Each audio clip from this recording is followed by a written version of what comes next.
Bonsoir, merci d'être venu sous la pluie donc.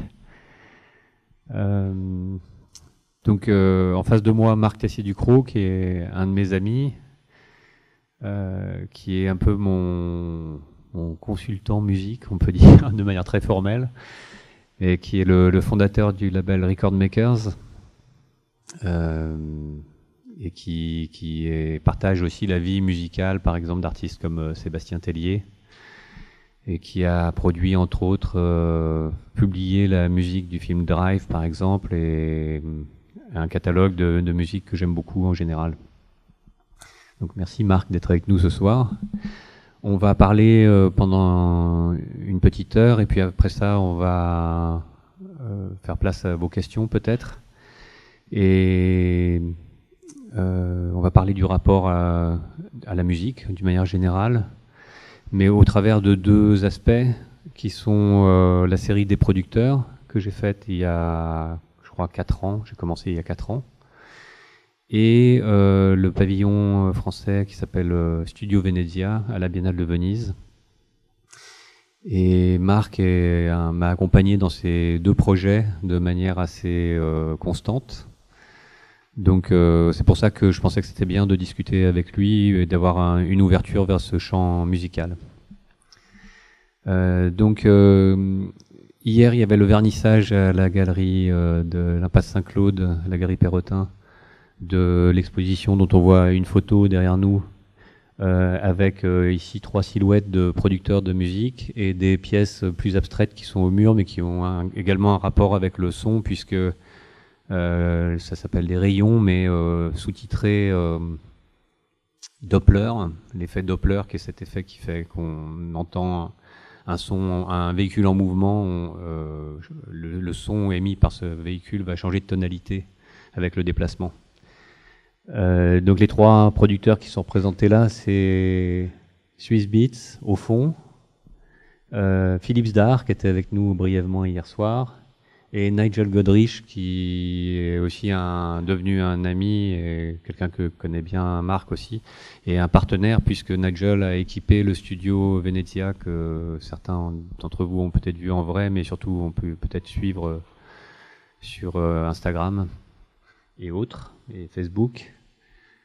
Donc on va parler de cette série des producteurs parce que il y a quelques années, après avoir fait la série des architectes à Versailles, j'avais eu envie de représenter des personnes importantes dans le paysage de l'époque, et il m'avait semblé intéressant de m'attacher aux producteurs qui sont des personnes qui n'ont pas de forme aussi présente que les artistes musiciens qui sont sur le devant de la scène, mais qui pourtant, dans la manière dont ils façonnent le paysage sonore, sont encore plus importants que les artistes, les musiciens, les interprètes, puisqu'ils créent un son. Donc je m'étais attaché surtout à comment explorer ce champ de la production musicale qui évolue au fil des années et des époques, avec des textures et des qualités différentes, c'est-à-dire un intérêt plus pour le son que pour la musique, et plus pour cette espèce de nuage pulvérisé autour de nous qui crée l'ambiance musicale, que pour les figures qui sont à l'avant de la scène. Et Marc, tu m'avais conseillé à ce moment-là des gens comme que je connaissais pas bien, dont je connaissais de travail, mais par exemple les Dust Brothers à Los Angeles, qui étaient les producteurs de Paul's Boutique, l'album des Beastie Boys. Parce qu'on avait essayé ensemble de faire un paysage de finalement une vingtaine de producteurs. Aujourd'hui, j'ai fait 20 portraits, donc des portraits avec des scanners 3D. Je ne vais pas tous les énumérer, mais on était allé voir ensemble Rick Rubin, c'était un très bon souvenir, je crois. Quincy Jones, qui est évidemment un monument que l'on connaît. Giorgio Moroder. Plus tard, on a fait le portrait de Nile Rodgers et de Timbaland à Paris. Philips Dar. Les Neptunes. Les Neptunes, oui. Les Neptunes qui sont aussi des artistes, mais où je m'étais plutôt intéressé à la créativité mise au service d'autres artistes, de Pharrell et de Chad Hugo, que j'admire beaucoup. Et Thomas Bangalter et Guy-Manuel Domem Christo, qui sont aussi des artistes, mais qui ont cette présence sonore très forte. Et il y avait cette question avec eux de leur apparence aussi, puisqu'ils apparaissent généralement casqués. Et que là, de leur propre choix, ils avaient souhaité apparaître non masqués, quoi. Et puis, qu'est-ce que tu m'avais conseillé des gens Je crois qu'il y a encore beaucoup de producteurs que tu as scannés, mais que tu n'as pas produits. Ouais. Enfin, dont tu n'as pas sculpté. Oui, il y a Tony Visconti. Tom Moulton. Tom Moulton, qui est un producteur beaucoup moins connu. Tu m'avais mis la puce à l'oreille. C'est l'inventeur du disco et du maxi 45 tours. C'est une personne historique de la scène disco. Voilà, c'était une journée formidable à New York où on avait réuni un peu des gens qui se connaissaient pas en fait et dont on avait fait le portrait successivement. Et puis bon, c'était une logistique un peu compliquée parce qu'on n'avait pas beaucoup de temps et qu'il fallait aller d'un endroit à l'autre avec convaincre déjà tous ces gens de poser, pour convaincre, de voir comment on pouvait glisser ça dans l'agenda de chacun. Et à la fin, ça a donné des statues. Ce qui était assez amusant, c'est que par exemple, le collectionneur qui a acheté la statue de Giorgio Moroder, il m'a fait l'éloge de la statue, et après ça, il m'a dit mais qui c'est Donc c'est aussi drôle de voir que il y a ces deux entrées, le côté de l'histoire de la musique et puis le côté de l'histoire de l'art ou de l'histoire de l'art contemporain qui se croisent là.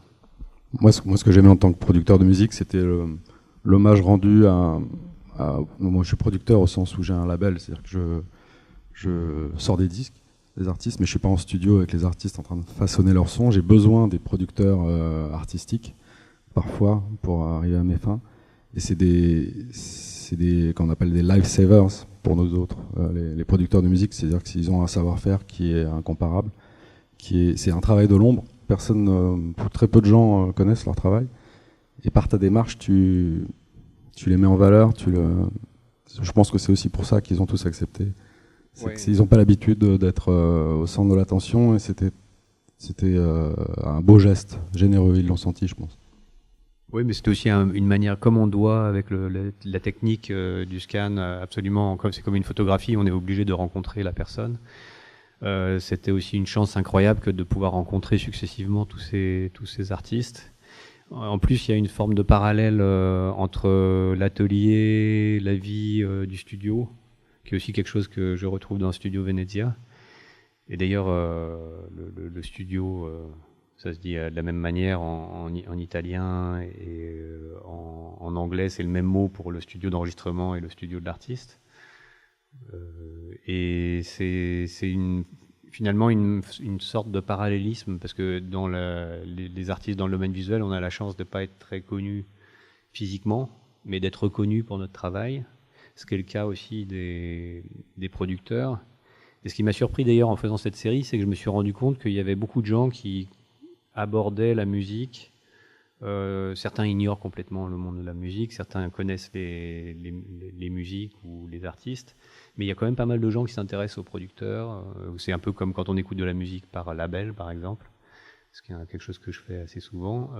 C'est intéressant de suivre les démarches ou des artistes. Par exemple, si on prend Beck, un artiste comme Beck, c'est très intéressant de voir que chaque album qui sort, c'est un album de Beck, mais à chaque fois, il fait un travail de recherche et d'innovation avec un producteur souvent différent. Oui, il a toujours changé d'équipe entre les albums Beck. Je pense que l'artiste le plus emblématique pour moi de cette démarche, c'est Serge Gainsbourg, qui s'est toujours renouvelé d'album en album, avec le succès qu'on connaît, et avec des contre-pieds comme les albums reggae par exemple, c'était complètement inattendu. Il était au fond du trou et ça l'a relancé. Il est devenu un artiste phare avec des tubes qui passent à la radio, juste grâce à cette idée d'aller faire appel à des producteurs de musique reggae, enfin en l'occurrence Sly Robbie, enregistré en Jamaïque. Pour moi, c'est vraiment enfin peut-être que c'est parce que je suis français, mais c'est l'étendard des artistes à la façon Beck qui changent de producteur de disque en disque. qui ont bien raison d'ailleurs à mon avis, parce que ça fait des carrières pertinentes où ils sortent de leur zone de confort, ils se mettent en danger, ils créent des conditions pour créer en fait. Mais toi, par exemple, quand tu travailles avec un artiste, tu réfléchis souvent à quel producteur il pourrait rencontrer pour développer son travail. Ah oui, bien sûr. Ouais. Ah ouais. Et comment tu travailles par rapport à ça? Quels sont tes critères? C'est très variable. Ça peut être les disques que j'écoute en ce moment, parce que un bon producteur, c'est aussi quelqu'un qui sait capter l'air du temps, qui va savoir un peu anticiper ce que rendre un musicien intéressant dans le moment auquel il sort son disque. Le timing, c'est super important dans la musique. Et alors, c'est qui maintenant? Maintenant, il y a en grosse star, par exemple, il y a Mark Ronson. Ouais. Mark Ronson, pas tout ce qui touche, mais une grande partie de ce qui touche, ça marche. Je dis pas que c'est un génie, mais il est très fort. Il sait faire il a à la fois une intelligence musicale et ce que les producteurs de musique aiment bien, c'est-à-dire un sens de ce qui peut passer à la radio, de ce qui est facile à écouter. C'est aussi ça un producteur. Philippe Zdar. Ouais. Philippe Zdar, il est très bon, il est très demandé. Il vient de faire Franz Ferdinand, je crois. Il vient de terminer ça. Ouais, et je crois qu'il travaille avec Nerd aussi. Avec Nerd, N-E-R-D. Ah ouais. Ah, scoop. Très bien. Donc, en fait, c'est ce projet. Je reviens un peu à la partie visuelle, à la partie sculpturale, parce que j'aimerais bien, après ces expositions que j'ai faites autour des producteurs, faire quelque chose dans l'espace public, avec des statues de plus grande taille, qui soient un peu comme dans une situation un peu comme l'île de Pâques, et qu'on puisse avoir une allée comme ça, ou un champ avec des grandes figures de ces grands artistes, mais que ça soit dans une situation publique où les gens puissent venir se faire photographier devant, et donc j'aimerais bien faire ça à Los Angeles ou dans une ville de musique comme ça, ou une ville de producteurs. Mais bon, c'est un projet que j'arriverai peut-être pas à faire parce qu'il est d'ampleur, mais qui pourrait être intéressant aussi par rapport à l'expérience de Studio Venezia, parce que en fait c'est un petit peu comme la forme retournée. Le studio que j'active, c'est un peu le contraire de la captation de la forme des producteurs. C'est un peu deux objets symétriques. D'un côté, on célèbre la figure, et de l'autre côté, on célèbre le travail et le son dans sa réalité. Et d'ailleurs, peut-être qu'on peut dès maintenant regarder le film. Ah oui. Non, oui, alors on a une production extrêmement récente qui est une initiative de Marc et de Jane Holstein et de moi et de qui? Un bon nombre de gens en fait. Ouais. Donc c'est un petit fanzine, un petit livre qui s'appelle Produce et qui est concentré sur le travail de 3 producteurs qui sont Swiss Beats, les Neptunes et Timbaland, avec un texte très documenté, un texte très, très encyclopédique d'Étienne Menu, qui est une sorte d'historien de la musique contemporaine, enfin, ou d'historien contemporain de la musique. Un des rédacteurs du magazine Audimat. Voilà, qui est absolument génial, je vous conseille, enfin, il est génial, mais le magazine Audimat est génial aussi.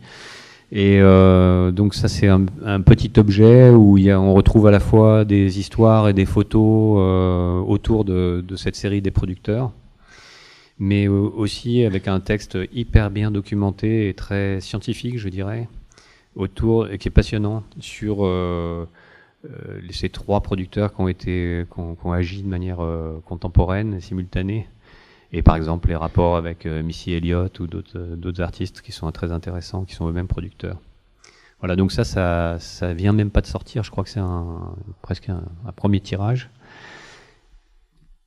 Et après ça, on va le signer, si vous voulez. Et ça coûte, on va le vendre aussi. Ça coûte 15 €. Voilà.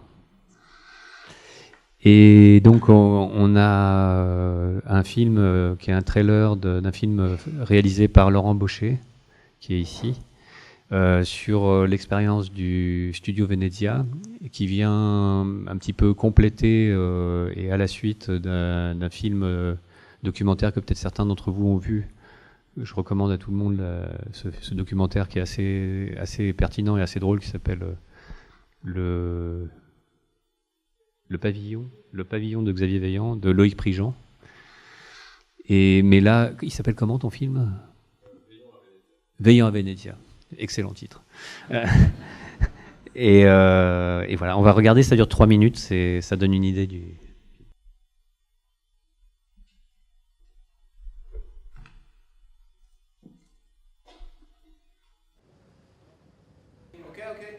Yeah, okay.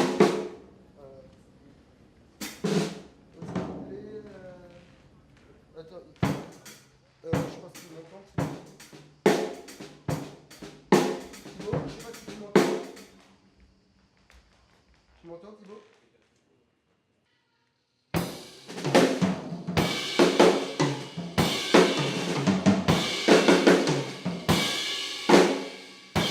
The acoustics here are incredible. I really like them a lot. It was really alive.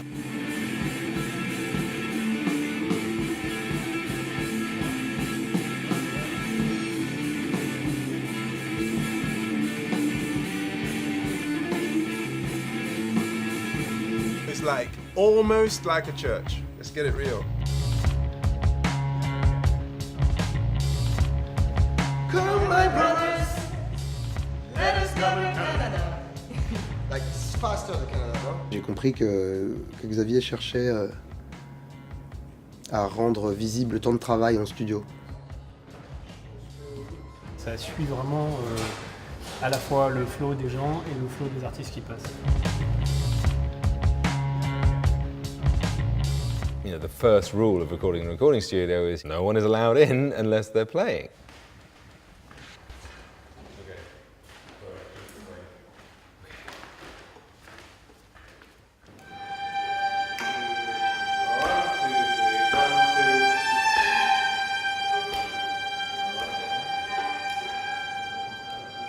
At one point I said to the musicians, this is weird, we're supposed to just ignore these people, it's like they're ghosts.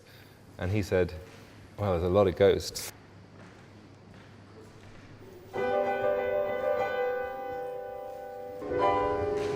Son jazz, son rock, jazz. On a accepté de jouer le jeu, donc on accepte aussi de donner un petit peu. Et nous, c'est important qu'on joue pour voir où sont les détails d'erreur et tout ça.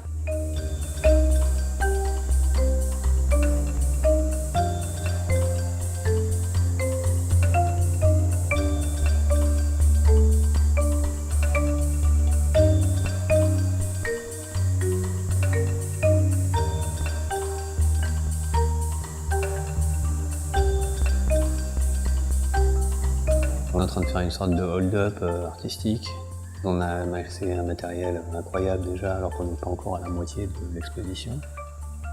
C'est la construction d'une grande pièce musicale qui s'étire avec une centaine de musiciens et qui est un objet en soi.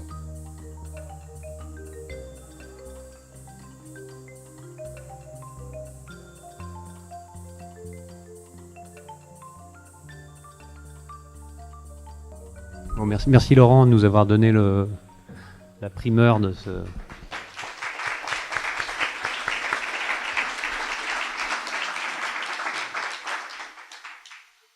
Donc maintenant il faut qu'on parle un petit peu de ce studio Venezia. Enfin il faut. En fait je suis un peu embêté pour en parler parce que c'est un projet qui est très, très ample et qui est ouvert à la pratique d'autres artistes.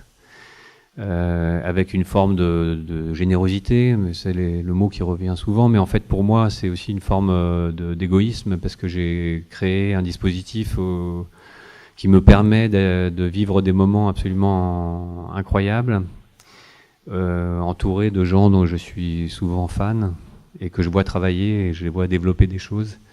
Et donc la difficulté c'est d'exprimer ce truc alors que je suis complètement au milieu là demain je retourne à Venise.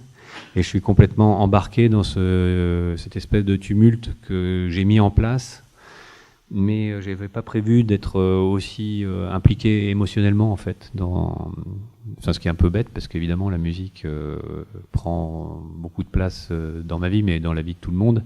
Et quand on est au milieu de ce processus au niveau créatif, ça devient d'une intensité beaucoup plus grande. En particulier, on voit il y a un effet de proximité et d'immédiateté, un rapport au temps aussi qui est vraiment différent du domaine du champ de l'art visuel. Mais c'est un petit peu comme si vous ne mangiez que des trucs qui viennent d'un potager qui est tout près. Et puis que tout à coup, quand par exemple maintenant j'écoute de la musique dans un taxi, ou je trouve ça horrible, quoi, parce que c'est comme si tout à coup je mangeais un truc congelé. Il y a vraiment ce rapport entre une musique qui est toute la musique qu'on consomme qui est toute figée, qui est définitivement stabilisée et d'une certaine manière qui est un petit peu morte. Et puis la musique en train de se faire, puisque le parti pris de Studio Venezia, c'est de mettre en présence le public, un peu par surprise d'ailleurs, avec la musique en train d'être fabriquée. Et donc de la voir dans ces moments de fragilité, mais aussi dans les moments au moment où elle apparaît. Donc c'est un petit peu comme de surprendre un animal lors d'une promenade ou quelque chose comme ça. Ouais, c'est intéressant parce que, enfin, moi, en tant que producteur, c'est des séances auxquelles j'assiste, mais qui sont généralement complètement privées. Enfin, il n'y a personne en studio à part les gens qui ont vocation à aider le processus. Ce qui n'est pas le cas des visiteurs, là, clairement. Et c'est vraiment un tour de force d'y être arrivé. Hein. Je suis impressionné. Ce qui est un peu bizarre, c'est que les gens m'aient suivi dans cette idée. Déjà que j'ai été désigné pour représenter la France avec ce projet qui est assez particulier. Moi, j'y croyais à fond, mais c'est vrai que c'était pas forcément évident Enfin, je pensais que ça allait être plus difficile que ça de convaincre les gens.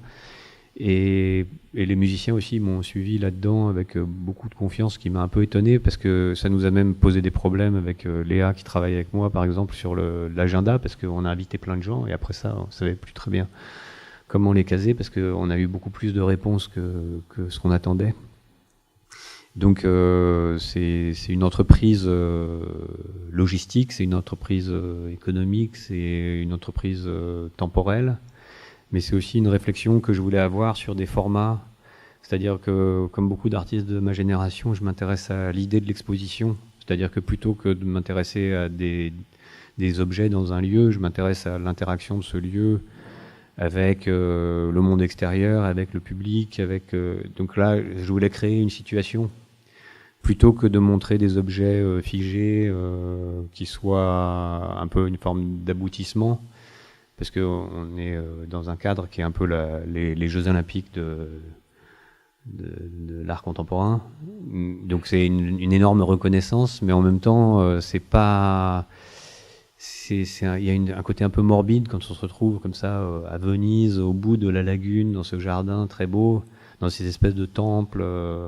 Mais souvent, d'ailleurs, les artistes qui font la biennale, on partage souvent cette impression d'avoir une sorte de grand vide après ça, parce qu'il n'y a pas tellement de choses après.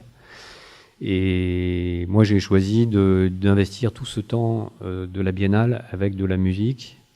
Et du coup, c'est une aventure quotidienne qui est un peu le jour de la marmotte, quoi. Tous les jours, je vais au pavillon, je reviens, c'est une vie très réglée.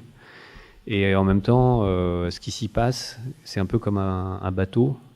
C'est-à-dire que le bateau est le même, mais le paysage change et les gens qui traversent l'équipage du bateau est différent.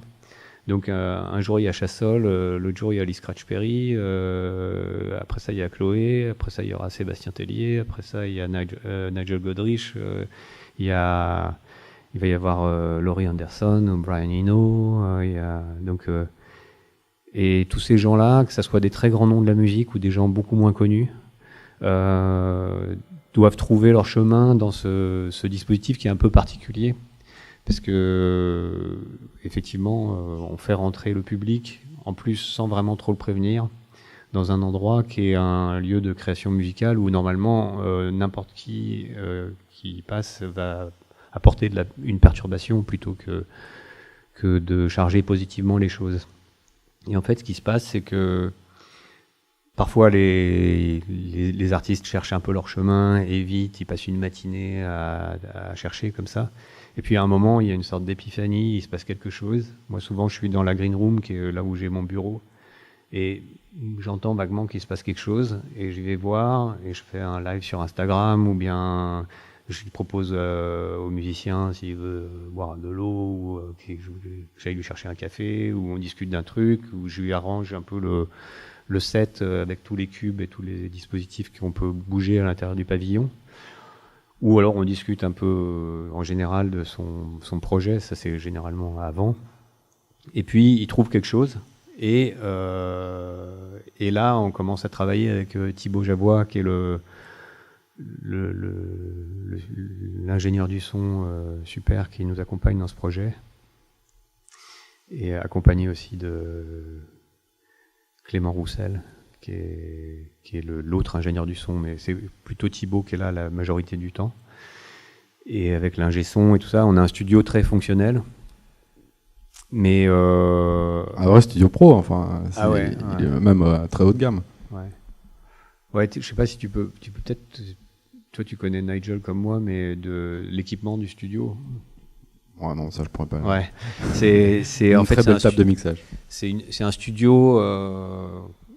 On a réussi à avoir un équipement formidable parce que Nigel Godrich, en gros, m'expliquait que je pouvais pas faire un studio d'enregistrement parce que c'était trop compliqué, et que d'ailleurs le studio n'existait plus parce qu'aujourd'hui c'était des laptops avec Ableton, ou des gens qui ont des studios, qui voyagent avec des studios et qui investissent des lieux différents. Donc le studio dans sa forme des années 70-80 est une forme un peu obsolète. Donc il me cassait un peu mon truc. Mais en même temps, ça m'a beaucoup aidé parce que ça m'a forcé à trouver un équipement qui soit pas simplement fonctionnel, mais qui soit un peu quelque chose d'excitant. Et à la fin, quand j'ai trouvé quelque chose et que j'ai montré à Nigel, il m'a dit « Ouais, it's a toy ». Donc j'ai dû ranger un peu le truc qu'on avait prévu, et lui nous a proposé de nous prêter un de ses 3 studios qui est sur roulette. Et bon, c'était toute une opération de production qui compliquait beaucoup les choses parce que toute l'équipe a dû du coup se retomber sur ses pattes pour faire venir ce studio un peu en dernière minute et loger tout ce monde au moment de l'ouverture de la Biennale, qui est un peu un enfer de logistique. Mais on a ce studio qui est incroyablement performant. C'est un très bon message envoyé aux musiciens parce qu'ils savent reconnaître un bon studio d'un mauvais studio, et là, ils ont tous vu, je crois, que c'était du bon matériel, des instruments originaux. Ouais, en fait, ce qui est très satisfaisant pour nous avec Thibaut, c'est que souvent les musiciens enregistrent et puis on est obligé de les traîner un peu dans la control room. Et quand ils écoutent ce qu'ils ont fait, ils sont hyper surpris parce qu'il y a une grande différence entre l'impression qu'on a de perturbation du public et puis la manière dont Thibaut enregistre avec des micros qui sont très bons micros. On a un super parc de micros, ce qui est très important, et qui sont très proches des instruments. Et donc il y a une espèce de distorsion entre l'expérience du live et de la prise de son et puis ce qui ressort. Et donc c'est pour ceux que ça intéresse, c'est une console API de 73 et qui est équipée avec des compresseurs, des effets, des delays, des reverbs, etc., qui sont de très bonne qualité, mais qui sont surtout des instruments assez rares parce que ils sont soit de l'ère pré-numérique, on peut dire, enfin du début du numérique, soit des dispositifs analogiques. Et en fait, on a constitué avec tous les musiciens, et grâce à l'aide du Musée de la musique, à la Philharmonie de Paris ou à la Fondation EDF qui a prêté des instruments de collection, un parc d'instruments aussi qui sont exceptionnels. Et aussi, ah oui, les bachets qui sont un peu les stars. On a 2 instruments bachets, les cristal bachets et les percussions bachets, qui sont très utilisés par tous les musiciens et qui sont très spectaculaires. D'ailleurs, moi j'aimerais bien, après cette expérience, travailler à ce que ces instruments rentrent dans des collections nationales de musées, parce qu'ils sont à moitié sculpture et à moitié instruments de musique. Et ils sont un peu, pour le moment, dans une zone indéterminée et pas du tout enregistrés, alors que, à mon avis, c'est historiquement des objets très importants. Et on a accumulé, on parlait de ça avec Marc, on a accumulé donc à peu près une centaine de jours de travail de ce studio Venezia. Et maintenant se pose un peu la question que tout le monde me pose d'ailleurs, qu'est-ce qu'on va faire avec tout ça? Et je vous remercie de me poser la question. Et donc on travaille. En fait, la difficulté, c'est que on souhaite pas déterminer la destination parce que on voudrait que les artistes rentrent en studio sans avoir de pression aucune et sans avoir de destination aussi pour leur production. Ce qui permet d'être vraiment devant une page blanche et d'avoir une possibilité technique. En fait, le deal, c'est que les gens sont invités, ils sont accueillis, les artistes, les musiciens, ils sont pas payés. Et donc ça, c'est très important parce que d'abord, c'est l'économie du projet ne le permettrait pas, mais surtout, ils sont pas là pour produire quelque chose qui est déterminé par quelqu'un d'autre. Il n'y a pas de demande spécifique, il y a juste une possibilité qui est offerte. Et pour moi, c'est important de ne pas trop déterminer ce qui va sortir de cette expérience.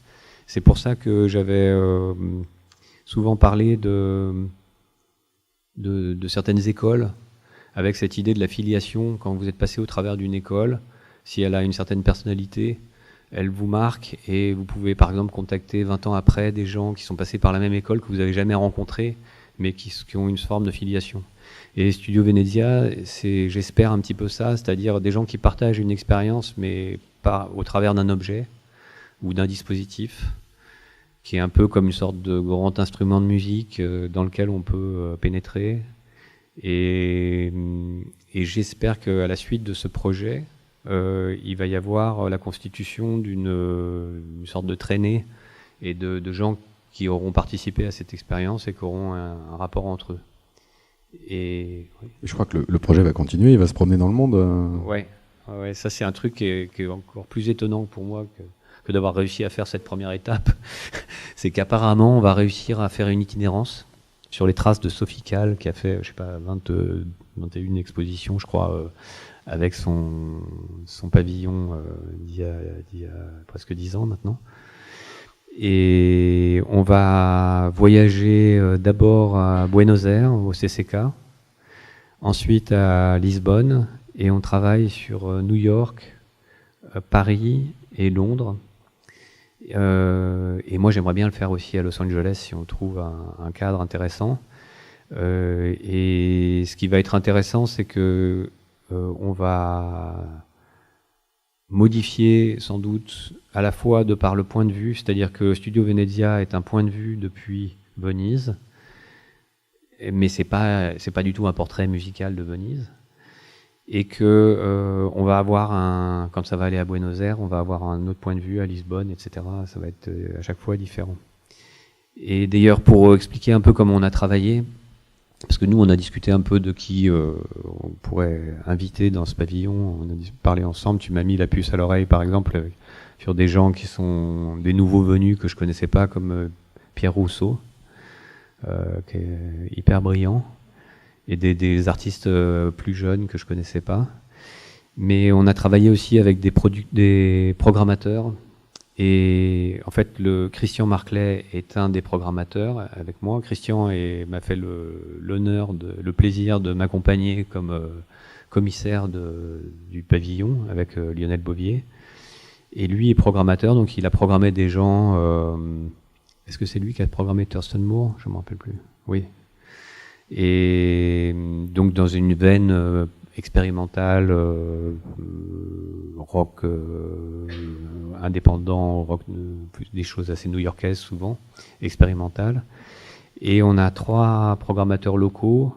Olivier Lexa, qui est un Français qui habite à Venise, mais qui est plutôt dans la musique baroque et la musique contemporaine et la musique classique. Victor Nebbiolo di Castri, qui est un jeune homme qui est plutôt dans la musique électro, mais aussi la musique contemporaine, et qui connaît très bien la scène locale. Et Enrico Bottinello, qui est lui plutôt dans le jazz, la musique improvisée, la musique expérimentale.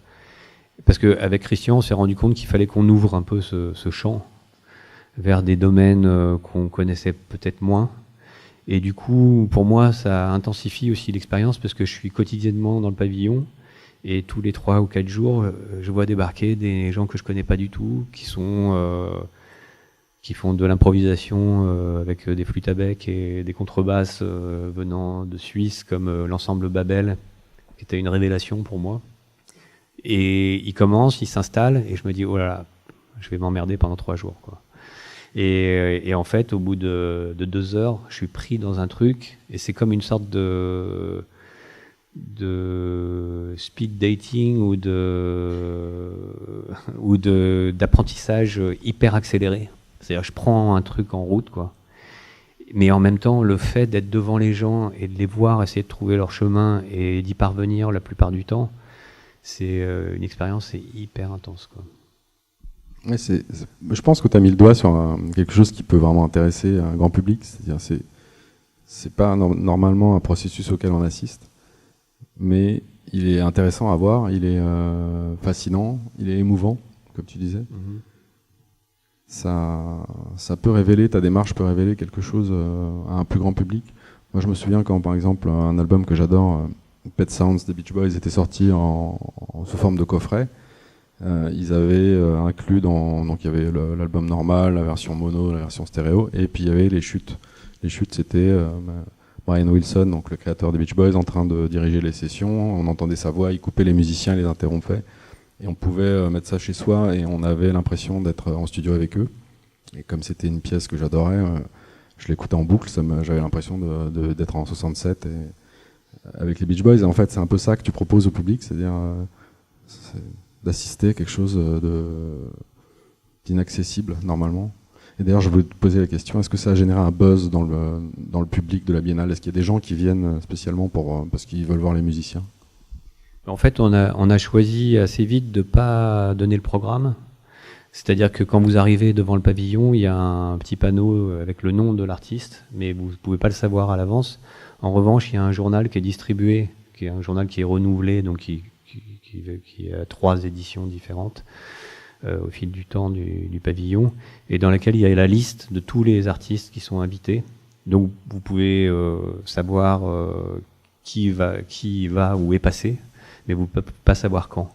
Parce que un des principes du pavillon, c'est de désengager ce qui normalement préside au spectacle ou à la consommation musicale, où vous allez acheter sur Internet tel truc de Kanye West ou écouter sur Spotify le nouvel album de Selena Gomez. Voilà, Selena Gomez, merci. Et d'ailleurs, c'est marrant parce que il y a certains artistes qui pourraient pas passer au pavillon parce qu'ils sont trop connus. Et on a eu des moments comme ça avec des vagues, où quand il y a Thurston Moore qu'on voit qui est très simple, mais qui a vraiment des fans qui sont transis, quoi. Ou Nigel Godrich qui est derrière la console. Il y a des trainspotters qui arrivent, qui sont surpris par ça. Et moi, je ne pensais pas que Nigel était aussi vénéré que ça, quoi. Mais enfin, tout ce qui touche autour de Radiohead, c'est tellement intense que. Ou Lee Scratch Perry. On a quelques rastas qui se sont pointés.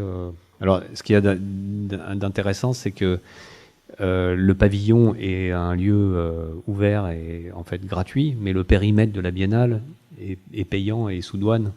Donc ça crée une sorte de frein. Mais si on mettait Rihanna dans le pavillon, il y aurait une émeute et ça ne pourrait pas du tout fonctionner. Il faudrait qu'il y ait de la sécurité, ou même dans plein d'endroits, on a parlé de Pharrell, parce que comme j'avais fait son portrait, mais en fait il n'a jamais été programmé. Mais ça ne serait pas intéressant. Ce qui m'intéresse, c'est de mettre en situation des gens qui sont parfois des gens qui ont une ampleur musicale historique, comme Lee Scratch Perry ou Brian Eno, et de voir comment il développe quelque chose depuis cet objet qui est un peu particulier. On peut peut-être proposer des questions. Si vous le souhaitez, peut-être qu'on peut prolonger par une forme de discussion, si vous avez des questions à nous poser.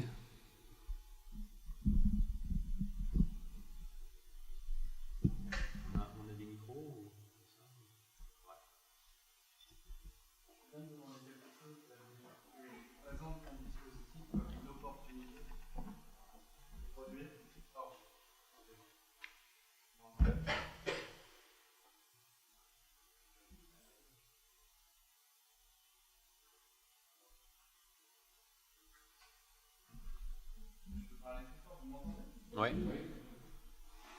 Je disais, je reprends ce que tu disais, tu mets en place un dispositif qui a une occasion finalement de créer et de s'extraire d'une sorte de finalité industrielle en fait, que Marc connaît bien aussi.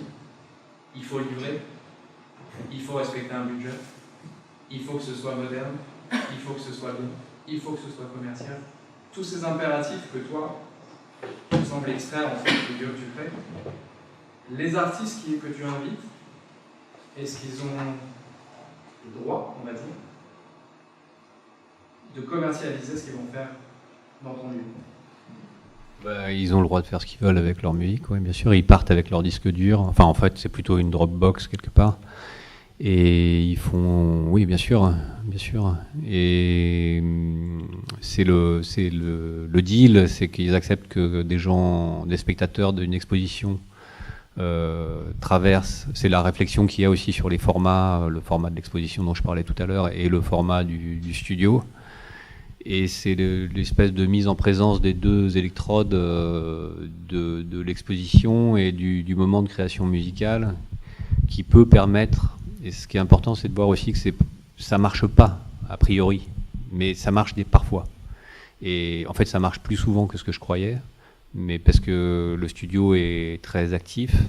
Mais un artiste en studio, ça peut être quelqu'un qui est sur un laptop en train d'essayer de télécharger un software pour faire je sais pas quoi. Et c'est pas du tout spectaculaire. Ou ça peut être quelqu'un avec un casque sur les oreilles.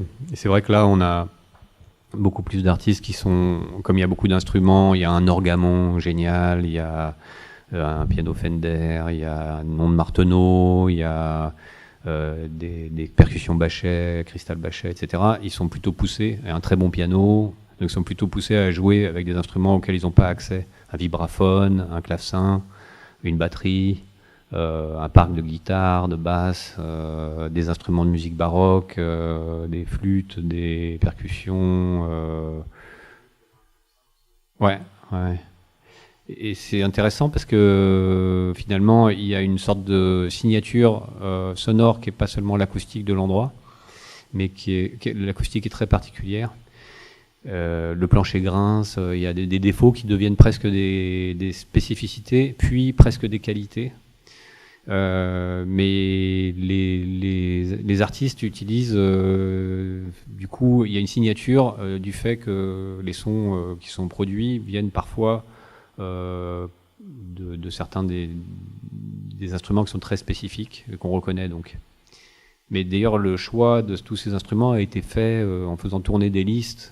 Et Jackson a dit non, cette boîte à rythme, elle est moins importante que d'avoir celle-ci. Mais après ça, Jonathan Fitoussi a dit qu'il fallait avoir tel et tel truc et que d'ailleurs il pouvait prêter tel instrument. On a un synthi, on a des trucs de l'histoire des synthétiseurs qui sont complètement exceptionnels et rares.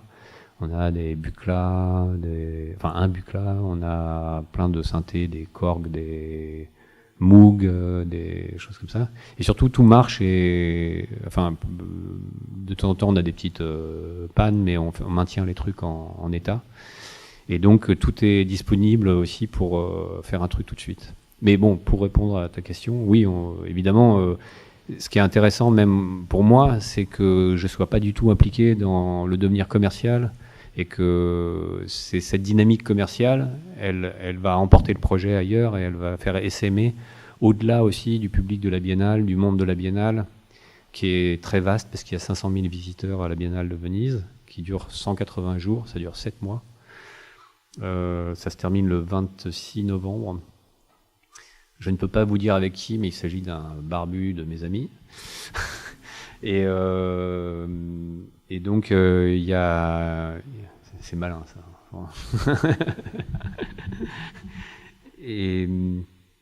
Ah oui, d'ailleurs, si ça vous intéresse, vous pouvez suivre sur le net le Studio Venezia avec Studio-Venezia. qui permet d'écouter en streaming et sans image, de vous déplacer dans le studio. Et il y a des micros qui sont placés dans le studio qui permettent d'entendre ce qui se passe. Donc là, par exemple, si on se connecte maintenant, on n'entend rien puisque le studio est fermé. Mais vous pouvez entendre, par exemple, que c'était incroyable quand il y avait Nigel Godrich qui dirigeait les cordes. C'était génial parce qu'on pouvait écouter Nigel qui était à fond dans son truc. Il n'était pas du tout en train de faire semblant. Il était super pressé, etc. Et c'était vraiment intéressant de voir. C'est comme de regarder une répétition, en fait, où il y a des commentaires de la personne qui dirige, etc. C'était super. Donc vous êtes invité à aller écouter ça. C'est souvent très intéressant.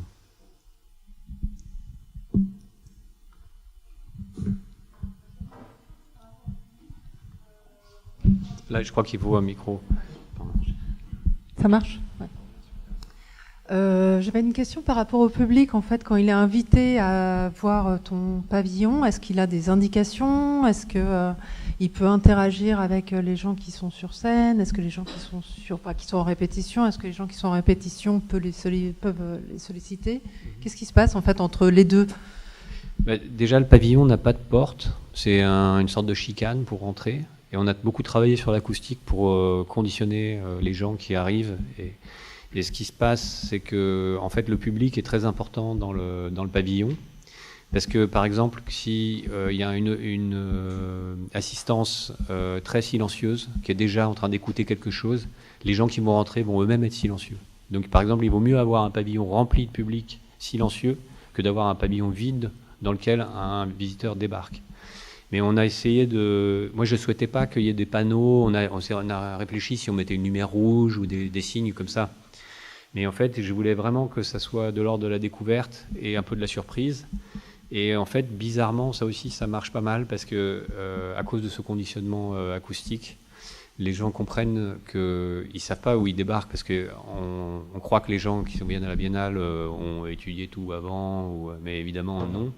Ils n'ont pas lu non plus le truc qui est sur le fronton, ils n'ont pas lu le journal qu'ils vont plutôt lire après, ce qui est tout à fait normal. Et donc beaucoup d'entre eux ne savent pas du tout où ils arrivent. Et donc c'est intéressant d'ailleurs de voir les visages des gens quand ils rentrent dans le pavillon, parce qu'ils découvrent à la fois l'objet, j'en ai pas tellement parlé là, mais pour moi évidemment l'objet est très important. Et ils sont immédiatement plongés dans une ambiance qui est parfois, ça peut être Matteo ou Eduardo qui sont les assistants, qui sont en train de brancher un instrument, mais c'est déjà du travail.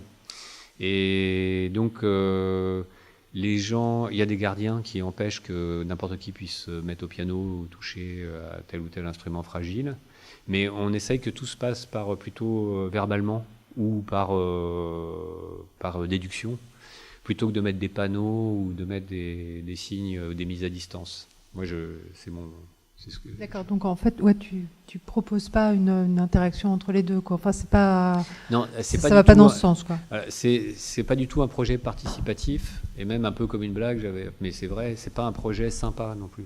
C'est-à-dire que on cherche plutôt à mettre des gens en présence d'un moment qui est exceptionnel. Et donc les musiciens qui sont là sont des grands professionnels. Et c'est intéressant de les voir travailler. Et c'est pas, il y a beaucoup de gens qui viennent et qui disent ah oui, je joue du piano. Et dès que je me suis permis quelques écarts par rapport à ça, par rapport à cette liste qu'on a vraiment réfléchi, qu'on a vraiment composée en essayant de se projeter dans ce que ça allait devenir, ça marche beaucoup moins bien. On a eu quelques expériences où il y avait des trucs qui étaient plus faibles et où le fonctionnement du studio n'était pas activé. Et donc ça marche comme un objet, ça m'évoque très souvent des fluides, c'est-à-dire c'est comme un chœur ou comme un canal avec le flux du public qui interagit avec le flux du travail du studio. Et en fait, ça forme comme une croix parce qu'il y a la green room, la control room et les gens du studio avec leur badge, les artistes, les gens de la prod, les ingé-sons, etc. Et le public qui débarque et qui a des sacs à dos, des bâtons de marcheurs, des Birkenstock, et tout ça, ça fait des flux qui se croisent. Et le flux du travail doit être suffisamment fort pour ne pas être emporté par le flux des visiteurs. Et on avait vu dans le documentaire, dans l'extrait le petit film de tout à l'heure, que l'un des artistes disait en fait qu'ils étaient en présence de fantômes. En fait, l'expérience pour les autres artistes, c'était un peu, c'était quoi en fait, justement de travailler comme ça avec ce flux de gens qui passent. C'était toujours un peu cette idée, ou il y avait d'autres choses qui germaient pour eux? Déjà, je sais pas si je réfléchis s'il y a des gens. Jordan, toi, t'es venu, t'as vu. Laurent aussi, mais je sais pas, il n'y a pas d'artistes là qui étaient au studio Venezia. Non, ils étaient là. Il y avait beaucoup d'artistes musiciens, que ça m'a fait beaucoup d'effet d'ailleurs hier soir pour le vernissage. Mais en gros, l'expérience, c'est que chaque personne est perturbée. Chaque artiste, chaque musicien, et il n'y en a pas un qui a réussi à complètement ignorer. Ou alors des gens peut-être comme Thurston Moore qui ont beaucoup d'expérience et qui jouent fort, et qui est arrivé, qui a fait son truc, et c'était très beau d'ailleurs. Parce qu'il a joué, il est arrivé, il s'est assis sur un coin d'estrade et il a joué des ballades pendant 3 heures avec sa guitare, comme ça, hyper simplement. Et après ça, il a commencé à faire des trucs avec le Crystal Bachet, il a joué de la batterie. Enfin, mais ils sont toujours affectés par le regard. C'est un peu comme quand vous lisez quelque chose et vous sentez quelqu'un qui lit par-dessus votre épaule. Il y a un peu un côté perturbateur et désagréable, jusqu'au moment où vous comprenez que les gens qui se sont arrêtés dans le pavillon, dans leur visite, et qui ont choisi de rester, sont des gens qui n'avaient pas prévu de venir vous voir. Et donc s'ils sont là, c'est parce qu'ils sont curieux, ils ont une attention bienveillante, ils veulent que vous y arriviez. Et donc ça devient quelque chose d'encourageant et de positif pour les artistes. Et de sentir une qualité d'écoute aussi, de sentir un premier public, même si c'est une personne, en fait, ça change tout, quoi. Et même des visiteurs qui ne sont pas des artistes qui étaient invités, on parlait de ça. Il y a Jean-Michel Jarre qui est passé, c'est rigolo aussi, enfin ça n'a rien à voir, mais il y a plein d'artistes qui sont passés. Il y avait Jarvis Cocker par exemple, que je lui ai demandé aux artistes qui étaient là s'ils pouvaient jouer un petit peu, et il a essayé plein d'instruments. Et c'est aussi, il y a des moments complètement inattendus comme ça, parce que les styles musicaux de Jarvis Cocker et des artistes qui étaient là à ce moment-là n'étaient pas du tout faits pour se rencontrer. C'était un groupe qui s'appelle Electronic Girls. Ce sont des filles qui font de la musique électronique expérimentale, mais assez expérimentale. Et se sont très, très bien trouvés, en fait. Je pense que Jarvis Cocker, c'est un mec vraiment très curieux, en fait, et pas cantonné au style de musique qu'il pratique.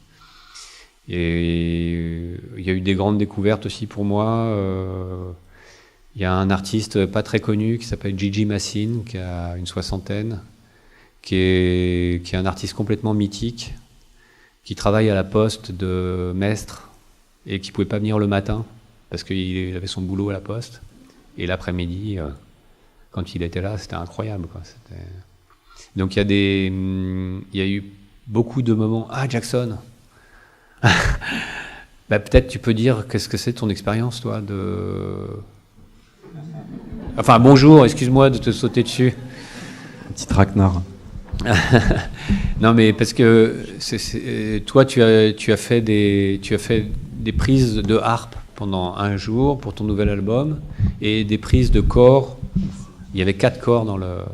Tu peux peut-être. Bonsoir. Donc, oui, Studio Venezia. C'était un exercice hyper nouveau et enrichissant, puisque c'était de confronter l'enregistrement à un espace d'exposition. Donc, d'un seul coup, les repères étaient assez floutés. Donc, entre ce qu'est le studio, une espèce de moment d'intimité, un petit peu de fébrilité, où les choses sont en train de se faire, donc tout est un peu fragile, et en même temps, l'attente et la curiosité des spectateurs. Mais dans un endroit inédit, parce que il y avait cette acoustique, ces instruments, enfin tout ce qui a été mis à disposition. Et voilà, du coup, je me suis retrouvé dans ce moment. Enfin, c'était agréable d'envisager la tension qui est propre à l'enregistrement, de le partager comme ça avec tout ce qui peut être inattendu et accidentel, et qui va avec l'exposition et le public qui déambule dans un espace. Donc c'est un exercice comme ça sur le fil, ce que doit être, je pense, de toute façon, le studio, donc quelque chose d'inattendu et en même temps d'hyper précis et fragile. Enfin, en tout cas, j'ai l'impression que ça a maximisé la fragilité propre à l'enregistrement. Et moi qui ai vu passer, je pense qu'on doit être à peu près une 50aine d'artistes, 60 artistes, je sais pas.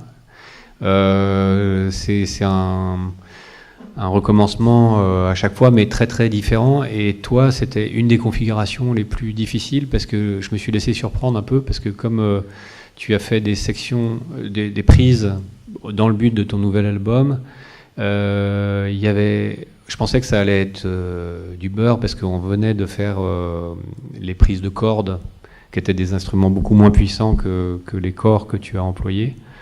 Mais en fait, il y avait une dynamique dans les corps qui faisait qu'ils sont très sonores parfois, mais parfois il y avait des grandes amplitudes. C'est d'ailleurs magnifique, ce qui était mélodiquement, c'était incroyable. Et les harmonies, il y a une multiplication en fait avec 4 corps. On a l'impression qu'il y en a 12, quoi. C'est splendide. Mais du coup, comme c'est plus puissant, puis après ça, il y a une grande dynamique et que tout à coup il y a un silence. C'était très fragile en fait, et c'est vrai que c'était sur la corde raide. Oui.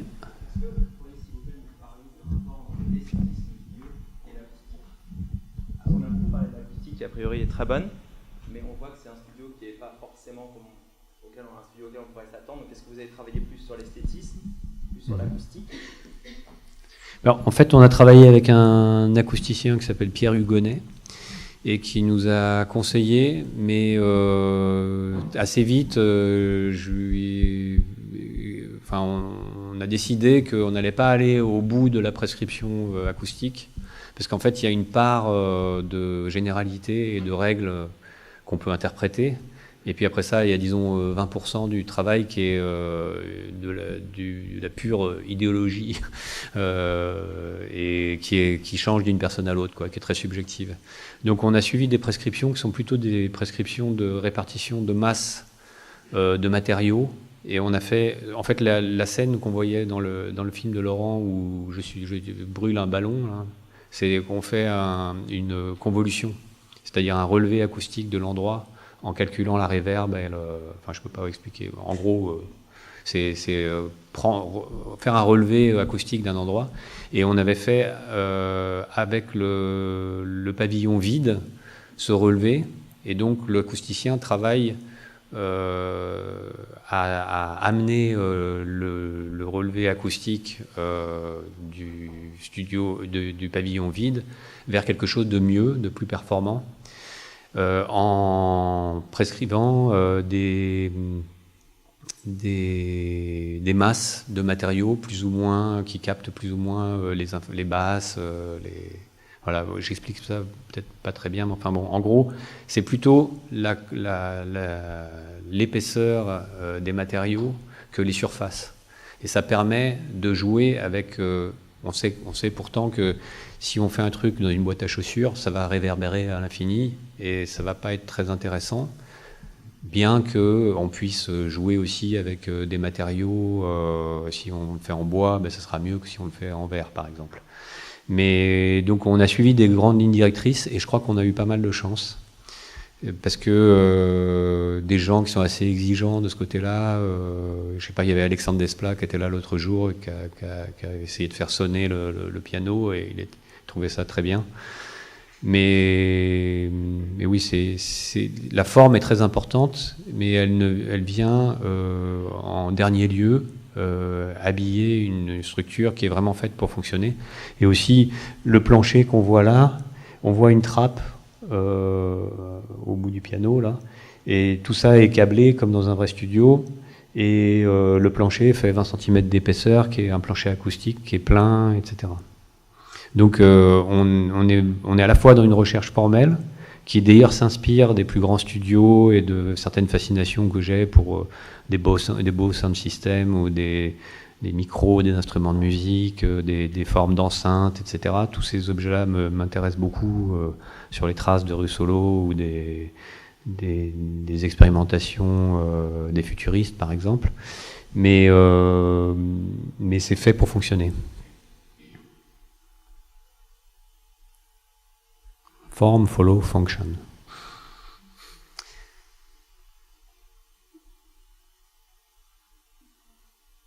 Est-ce que quelqu'un a encore une question? Non?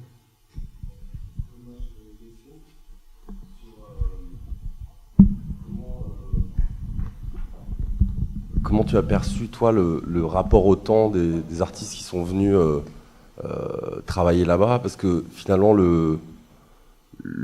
tu enlèves du dispositif l'impératif de résultat, mais concrètement, les artistes qui sont venus, ils avaient un temps imparti, et eux, quelle était leur manière de...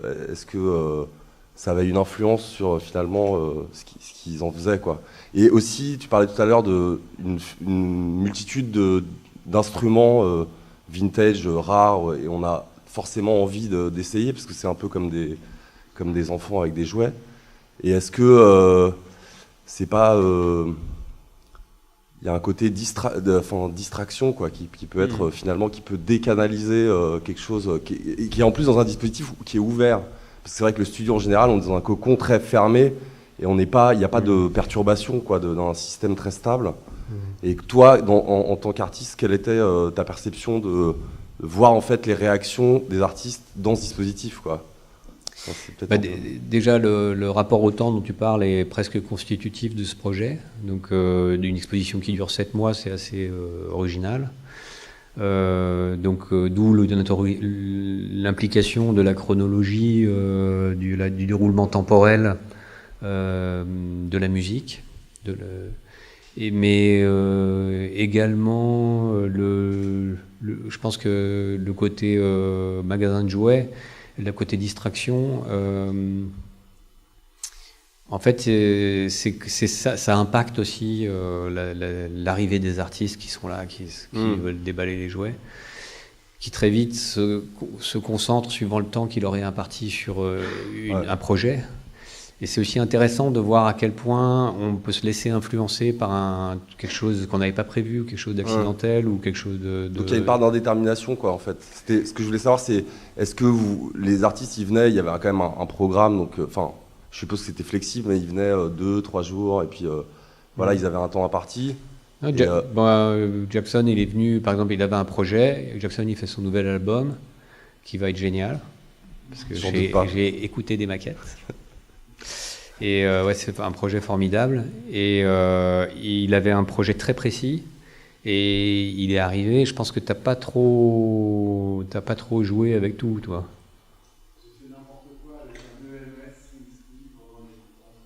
J'ai vu ça sur Instagram.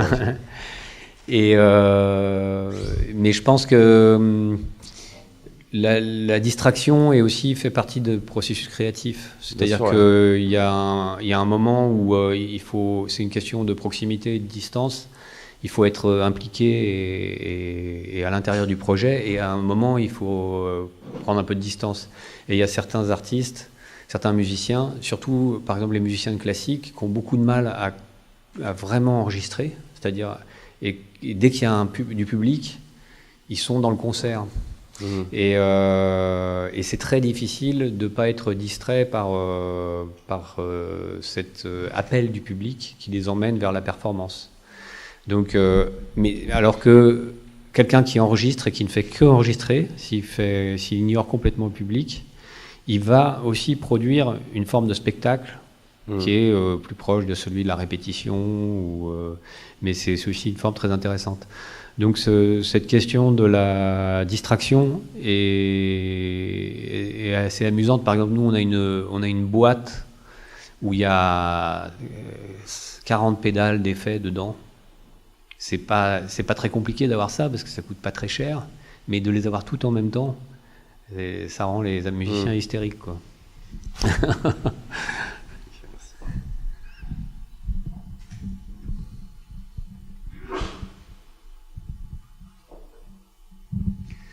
mais je crois qu'on est au bout là. Donc ceux qui ont envie de venir voir Studio Venezia et sont bienvenus à la Biennale de Venise. Moi j'y suis quasiment tout le temps, là j'y retourne demain. C'est pas cher, c'est pas très loin, c'est une belle ville. Et c'est une expérience vraiment unique pour moi, le pavillon français. Puis il y a pas mal de choses à voir au-delà du pavillon français. Et voilà, donc je vous invite à venir autant que voir l'exposition ici à la Galerie Perrotin, mais aussi à venir à Venise pendant encore plus de 2 mois. Et à vous procurer Produce. Merci beaucoup.